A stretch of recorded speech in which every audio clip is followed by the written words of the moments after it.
You don't need to be a stock analyst to make money in the stock market. Now, you don't even need to be a professional stock researcher to actually make money in the stock market. There's a way you can actually make money without having to stress yourself on which stock pays the highest dividends or which stock is the highest stocks and the rest of that. Now, people have been making money in the Nigerian stock market, especially through mutual funds. Now, they put their money in a particular pool of funds, and these professional stock managers do all the behind the scenes drama for them, and what they do is that they receive their own dividends. So today we'll be discussing mutual funds you can actually invest in and make money while you sleep. Now, we'll not only tell you the top mutual funds in Nigeria and also in the US, we'll also tell you how to get into these funds and how much they've made so far for their investors. Now, with a resounding virtual round of applause, I wanted to also welcome my guest, Mr. Kanem. Welcome to Clockwise. Thank you very much. Thank you. Today we are discussing mutual funds. I don't think everybody know what mutual funds is. Most people don't actually know, but most people know. Now, for those that will be seeing us today for the very first time, let's first of all break what mutual funds is for them to know first. So mutual funds are a pool of funds wherein you have a manager. Then people bring funds together, and then the manager picks the fund and then goes to the market and invests. Okay. When returns show up, he shares the returns according to how it's been people brought in their funds. Okay. Of course, that's outside after they have taken their performance fee. So when, for example, let's say we have a mutual fund A, so with a manager called John. So people bring together their funds, investments into that fund. Then the manager John, first of all, takes out his what we call the management fee, usually like 1% or 1.5%. It's hedge fund that do 2%, but it takes out his 1% or 1.5%. Then whatever is left, he takes it to the market and invests in different assets. Yes, and then when the returns come, He distributes. he first of all he takes out his 20% performance fee. From the profit. Okay. And then shares the remaining to the investors, depending on how the investment. So the investors don't need to do anything. No, they don't do anything. They just make their funds available. They just make their funds available. So it's the easiest way to actually make money from the stock market. It's one of the easiest ways to make money in the market. You don't need to read any company report. You don't need to listen to any earnings call. You don't need to do anything at all. You just invest in a fund, a basket of commodities, a fund that actually has stocks, different stocks. Okay. Now, before we look at the different mutual funds, let's look at what they've done so far. How easy is it for you to actually invest in these funds? How easy is it? So it is very easy. In fact, with investment apps now, it is ridiculously simple. Basically, you set up, you download the app, sign up, do your KYC, deposit your funds. You will see the mutual funds. They will have NGN mutual funds. We have USD mutual fund, meaning the one denominated in Nigerian naira and the one in US dollars. You click the one that is Nigerian naira, and then once you click, you have what we call the conservative, you have the moderate, and then you have the aggressive. Okay. The conservative, basically they invest in nothing other than commercial papers, government bonds, and all of those. Sometimes we call the money market fund because they actually work on what I call cash equivalents. Then you have, that is the moderate, that is a low risk or conservative portfolio mutual fund. So you can pick that one if you want. Basically, your money would be mostly conserved. Then you can have the one that's moderate, which is more like a hybrid. You have some fixed income and some equity. Okay. So fixed income could be things like commercial papers, like government bond, treasuries, and short-term government securities. It's a mixture of the both of them. Yeah, on one side, then you have the other one will be equities, will be ETFs, and all of that. So you put both of them together. That gives you the mutual, the what we call the moderate fund. Then you have the aggressive mutual fund. The aggressive fund is strictly stocks. Okay. All right. Now let's look at those that have performed very well year to date that now people can actually invest in.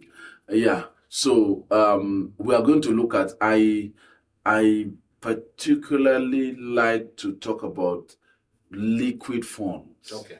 Yeah, I think I like liquidity more than even perform because like we said in stock market investing, in financial market investing, It's not past buying. performance does not determine future, So you look at number one, the size of the fund, you look at the liquidity of the fund, and sometimes history helps because it shows how well it's been managed, and all of that. But relying alone on the performance, I mean, let me give you an example. A fund that is maybe $10 million can easily do a 200%. 200% will take it to basically $30 million. Good. As a fund, there's something called law of large numbers. As a fund increases in size, it is no longer able to make those numbers because again, what the funds can invest in becomes smaller. A $10 billion mutual fund cannot invest in some assets. There are some assets that I cannot invest in. And those assets are assets that if you put in like maybe about 5-10 million, you can literally double the price. But while a small mutual fund can do that, a large mutual fund cannot do that. So you don't just look at, this one made 100% or 200% last year, therefore you rush in. No, you're going to be burnt most of the time. So, but you look at a stable mutual fund because again, there are some risks that a small mutual fund can take. Okay. Because of you don't have a lot of institutional investors in that mutual fund, so they can afford to do that. But when you have institutional investors, the risk management now becomes the front burner. Most of the institutional investors are using mutual funds as more like a cash equivalent for them. So you are more careful about the things that you gain exposure to as a mutual fund. So that is why I like to consider mutual funds from the perspective of liquidity and from the perspective of stability. Okay. Good. So the first I'm gonna give out the number, the funds that we're looking at in terms of I'm going to specify whether they are equity fund or whether they are moderate fund or whether they are conservative. So the first one I want to mention is ARM. Okay, ARM. ARM equity fund. It's actually like I've already mentioned, equity fund. So it's more of equity, so it's aggressive. ARM is one of the best performers. It's been performing very well in terms of the returns that it's made for shareholders. And then it saves long-term investments. Saves long-term investment. Of course, equity funds, I would say that again and again, equity funds, you want to do long-term investment. There's a fund I have actually got exposure to. Currently it's done about 41% year to date. So I know that it's actually a fund that literally did 100% year last year. Over 100% as a matter of fact. So it's done for this. It's done only about 40%. So, but there are some years because it's gaining direct exposure. In fact, sometimes when I check it, I will just realize when the market dips very well, and that is the stock market dips, that fund will also dip. So, you want to do a 5-year, like I said, anything that has to do with equity, you want to do a 5-year portfolio or a 5-year period, so that in the event that you plunge into a bear market, you know that you have enough time to recover. Equity funds, the recommendation is usually 5 years. 5 years of investment. So that means you also allow compound interest to work. Because remember, this is actually you are investing in the stock market. The stock market over time always goes up and into the right. So that's why you have to give that for. So ARM equity fund is actually is actually a mutual fund that focuses mainly on equity. That's why in terms of risk also I have to mention that the risk in that fund is high. They basically invest in some of the things like telecoms, banking, industrials, and all of those things. That's what they invest in. And we've seen what has happened lately as people have been taking profits and all that. The market is going red. The market is going down. So you are getting that exposure to the equity market. So what that means is that instead of you having to, someone told me, MTN is too expensive. You can buy mutual fund. Mutual funds actually invest directly in these things. Dangote Cement is too. You can buy. Airtel Africa is too. Is now trading at over 4,000 naira per share. You can still buy. You can buy mutual fund. Mutual fund brings, but mutual funds. The only thing there is that you're not going to get that sharp profit. Let me give you an example. Of course, we are going to talk about it as we go down. I also have US mutual funds. Some of them I'm going to mention on this show. But I mean, one of them focuses on AI. It's specifically on the AI infrastructure build-out place and names. And I'll tell you that whereas my investment in Micron is up 325% year to date. As in, if you have invested in Micron, in what I mean by that is that if you invested 1 million naira in Micron by January 1st or 2nd of January, because 1st of January wasn't, 2nd of January, by now you should be sitting on 4.25 million. Good. So that's what I mean by 325% return. Now, but the mutual fund that tracks that basket, so you have the likes of Micron, you have the likes of Western Digital, you have the likes of Marvell, you have the likes of Lumentum, Coherent, you have the likes of all those names around the AI infrastructure builder play. The mutual fund that tracks them is up only 87%. It tracks NVIDIA too. It tracks those names. But you see, so that is just one downside that you look at when you talk about mutual funds. That if you invest in mutual fund, you are literally getting like the average performance of all. Rather than, but if you had invested in a single like Micron, you will be so at the end of the day. So at the end of the day, it's like an average of it's an average of the total performance. So I mean, you have to. That's why for me, I have always talked about diversification. So in as much as I have position in Micron, Marvell, Coherent, Western Digital, SanDisk, and all those other names that have been, SanDisk has done 4,000% in the past 1 year. SanDisk. So even though I invest in those, I also invest in the mutual fund that is tracking them. So when you get the average. So so it also allowed me to diversify because if you look at, we were moving from infrastructure hyperscalers. There was a time, I think we even had a conversation on this show, hyperscalers were killing it. Now you've moved into what? Memory names are the ones that are killing it now. Western Digital, Micron, SanDisk, and all of that. Then very soon we will now move to what? To connectivity, which you have the likes of Lumentum, you have the likes of Coherent, those, and then there's another thing they've also had, which is the power part of it.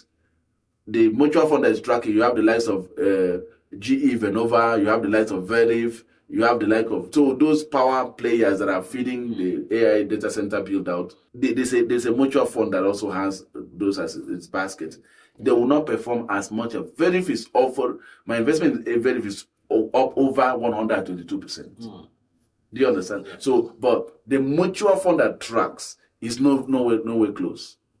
Because it's now bringing other other ahead that actually dilutes it. So, but that is, I had to mention that. But the reality is that you still need to be that diversified because number one, if you did not pick those names, you don't want to pick those names individually, but you can invest in a mutual fund that actually has all of those, and that will still make you. That's the second one. So the second one is how. Analyze so much about the first one. No, I had to tell people because I know someone will tell me, why am I investing in mutual fund when, and then they could look at the performance of the individual stocks, the single stock, and then look at the performance of the mutual fund. I think I am disadvantaged. But I mean, those are some of the things. You have to understand that since it's a pool of different stocks, the underperforming will also drag down the one that is outperforming. So you have an average profit. I mean, it's better to go with something than to go with nothing from the market. Okay, so Halo Equity ETF, Halo Equity Fund, sorry, is also a Trust equities. equity. It's also high risk, high reward. So it tracks equities. What is high risk, high reward? Not necessarily, please. There's high risk and zero reward. Okay, there's high risk and no reward. And no reward whatsoever. If it is no reward, I'm happy. It's the one that wipes off your entire portfolio. All right. So it's among the top performing. It allows access to the Nigerian equity market. Okay. Yeah, it's focused mainly on equities. It is, like I said, the risk is high there. And then you also have that it allows investors to gain broad exposure to the equity market. They don't have to pick and choose. It looks at some telecoms, it looks at industrials, and looks at the banking sector. And if you observe, these are the biggest sectors that have been moving. Yeah, consumer staples are also there. But if you look at some of the names that have been making, in fact, if you look at the Nigerian, the All-Share Index, the banking, telecoms, and industrial giants literally occupy over 40%. And that will even, like I told you, will be worse when we have Dangote coming in, because Dangote alone would do like in fact, with the current, from 116 billion, we are down now to less than 112 billion. And so what that tells you is that and Dangote is coming in at like 45% of the market, so that would still drag it down. So, but essentially, why I like that is that when Dangote comes in, guess what? That Dangote becomes part of that portfolio. So you have that. You just want something that helps you to track the index, the equity market as it goes. So Halo ETF is one of the ETFs that also one of the mutual funds that you can be looking at investing. The thing is that for most of these funds, it depends on the time that you're investing. You want to, in as much as you're just investing, you don't want to lump everything en bloc. You want to invest across, because if you had invested in some of these names I'm mentioning now in the month of May, you should be down on your portfolio. You should be down at least 7%. You should be 70% down. So you want to, but if you have staggered the investment, then your average entry point will still make sense. You won't be down that much. It still makes sense. So that's it. So then, so for all the people that are growth focused investors, you would want to look at the Halo ETF. Halo ETF. Yes. So we have another one we call, we had mentioned this I think yesterday, Chapel Hill Denham. Chapel Hill Denham. Yeah. It's also it's managed by some very good brains when it comes to the world of financial market investing. So it also focuses, but this one focuses, of course, on equities, is overweight equities. And that is for growth investors. I've always said it, they are not so they don't lean so much towards dividends. They are more about growth.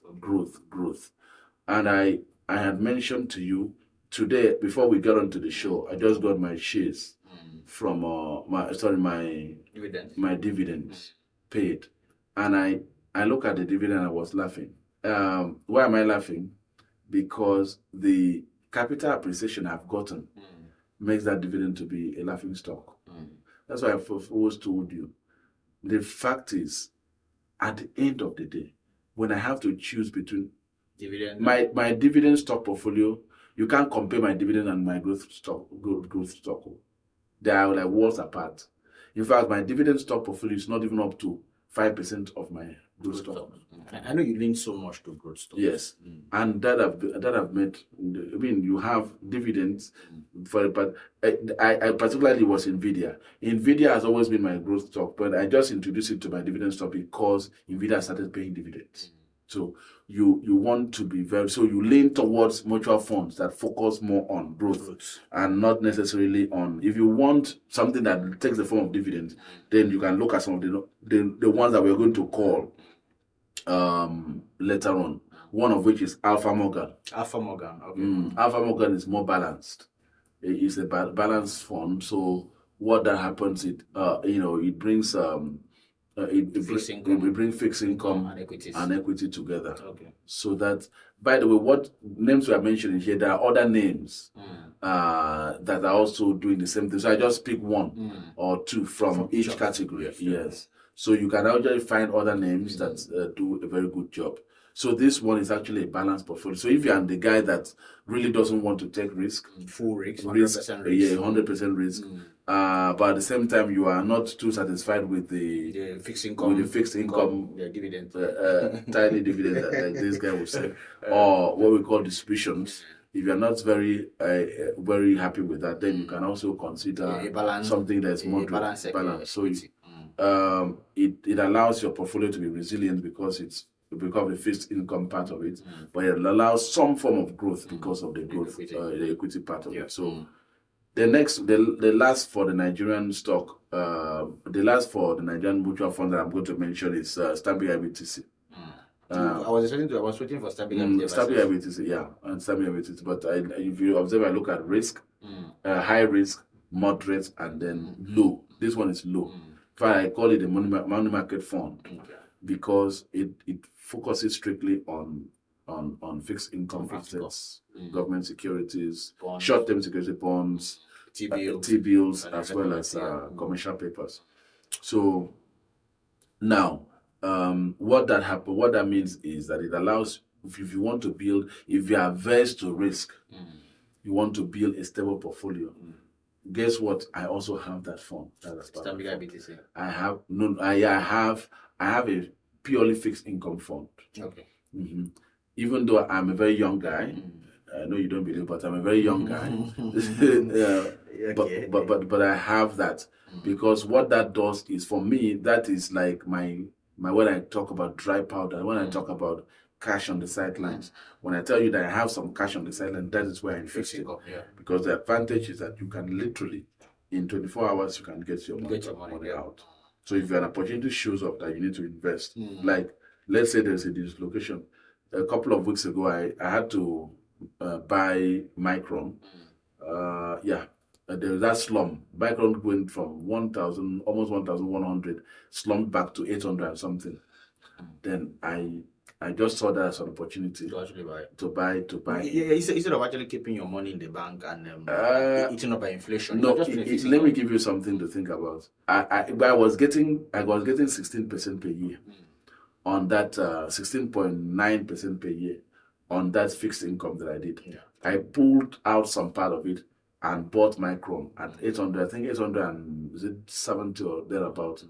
Now, as I speak with that money, that investment that I did is up almost 50%. Whereas if it were still there, in the bank, by the way, it would have maybe made about 1 or 2%. Not in the bank. If it were in the fixed income fund, it would have just made maybe 1% or thereabout. But the bit is that fixed income actually preserve your cash. It preserved my cash. So if I did not do that, if I were fully invested in equity, I would have to sell a stock to be able to. Even though there's also you may not get your exact capital. There's something I do also. I think I've mentioned in this channel. If I need quick cash, sometimes what I also do is, and I don't have, maybe I'm low on my, so what I do is I use my, and if I see that it's an opportunity that has a very good odds of playing out, then I use my stock as collateral to borrow. Okay. And currently I can get as low as I think the last borrow I did was 3.5% annual. Okay. Yeah, so I can borrow. That's better, though. Yeah, that's good. And for stocks, you can get as much as 60% of the stock value. Yeah. But I don't go 60%. I don't want anything that looks like margin call. So I do like 20, maximum 15%. 15% of my stock, and then invest in that opportunity. Remember, as I invest, because we are putting it back into stock, your LTV, your loan to value ratio is reduced. So because you are also increasing your equity. So that is also another way of doing it. So for those who want to do fixed income, mutual fund, Stanbic IBTC is one that Okay. you can consider. So the remaining two. Then there are two which I want to consider. That these two are not Nigerian though, but also present opportunity. I've always said on this channel, listen, Nigerians are shooting themselves. If you are restricting yourself to the Nigerian market, I can tell you that you're shooting yourself in the foot. There are insane opportunities. Yeah. And one of them we mentioned, I think Micron. We mentioned Micron when it was trading at just about 800. Now it's 1,200 and something. That's already over 50% return on investment. And that, I think we mentioned Micron about barely a month ago. Yeah. So we see these opportunities that in foreign markets, and we have to, and we told you how to gain access to them. All you need to do, if you go to your app, maybe let me use Bamboo as an example, then you can change. You can change, you deposit in Naira, change it to US dollar, and then buy some of these assets. Okay. So for the US, my particular interest, like I've told you, this year, my investment theme for this year is AI. Because I know whether it is from AI training, inference, in fact, AI infrastructure build out, then that has been a very successful theme. If you look at the S&P 500, 40% of the companies that are 60%, over 60% of the companies that have done well this year. In fact, if you strip the AI infrastructure stories, build out stories, the S&P 500 is down for the year. So that tells you have to follow a theme. You know, SanDisk is up over 4,000%. Micron is up over 900%. That's in the past 1 year. Marvel for the past 1 year is up over 500%. Some names, the names both in power generation, names in chips, names in memory, names in optical, communication and all of that. All the components of the AI infrastructure build out are very successful. In fact, these guys are posting triple-digit gains. When you are considering, you have to look at these opportunities too. There's a Fidelity Select Conductor fund that actually tracks these names, semiconductors, and that has been doing very well, of course. They are majorly the AI build-out infrastructure. When we talk about, they are focused on the AI build-out infrastructure. And they think one of the podcasts we did earlier, we talked about the entire AI infrastructure. It's not Power has done. Look at Veriv, my investment in Veriv, and GE. Data centers. You can't build data centers without power. Yeah. And because of the enormous demand for data centers, some of the names I got, even in nuclear, they have had explosive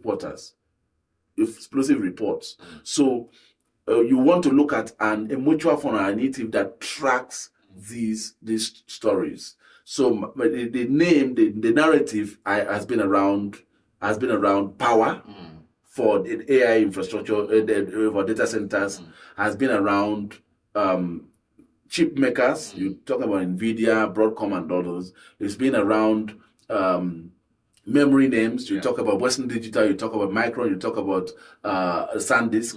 Then it's been about optical communication. You talk about Marvell. You're talking about Coherent.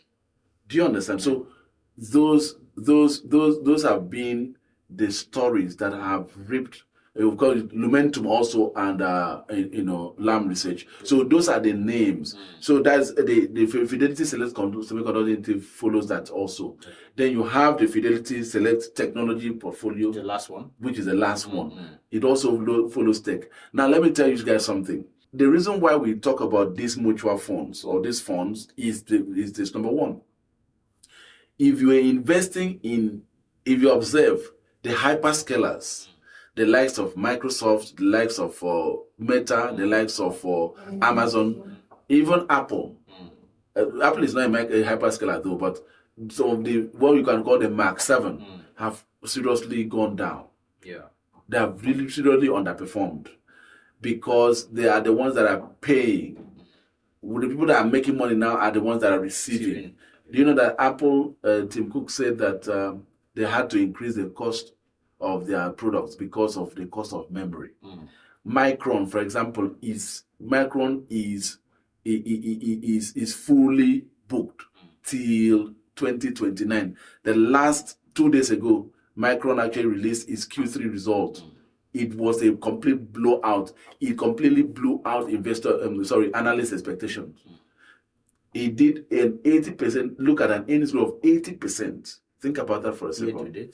Earnings growth. Okay. Yes, year on year of 80% year on year for a stock that is already. And by the way, before you think about it, it is trading at just 9.9 times earnings. Yes, forward earnings. So what does that tell you? It tells you that you have to follow where the narrative is, where the money is going. The money is. So if you don't want to really be looking at all those things, you just buy the mutual fund that tracks them. That allows you to benefit. If you have bought a mutual fund that the one I just mentioned that tracks the AI stories, the AI names, not necessarily the hyperscalers now, but the AI names, the ones that are involved at the receiving end in the AI infrastructure build-out story, you should be very comfortable now. Okay, now let's first of all go through the list again. So for those that... So we have the first one is we have the Halo ETF. Then we have some of them, the list, they are very, very, there are some, the list ARM equity fund, the Halo ETF, the Chappelle, Denham, you have the Alpha Morgan, and I had to put them in proper order. Then you have the Stanbic IBTC, and then you have the Fidelity Semiconductors as well as Fidelity Technology. All right. I feel that if somebody is new to the stock market, for instance, or to the capital market, you should start from mutual funds. Yes, you can start from mutual fund. Either two things. Either you do a mutual fund or you do an ETF. So So ETF, I always say if you want to invest in NGX, there are some Nigerian funds that are actually doing in the US. You can even buy the S&P 500. I think it's better that way, and anybody can actually start from there. Then you start learning from there. Yes, before it gives you the confidence to start to pick names. So just start from there. I think that is exactly. All right. Thank you for coming, and thank you very, very much. I appreciate your analysis. Now, on that note, we've come to the end of today's episode of Clockwise. Now, please do not forget to like, subscribe, and also put on the notification bell on this channel because of the amazing content we drop. And also we have a community, a Telegram community where we have people that are there that are asking real-time questions and we are giving them real-time response. So there's a link on our profile page. If you go there now, you see a link there. You can click the link and it will bring you straight to our community where we can have a very close interaction. Please do not also forget before you go that there is always a bull market somewhere, and we are here on Clockwise to help you find them. See you again in the next episode.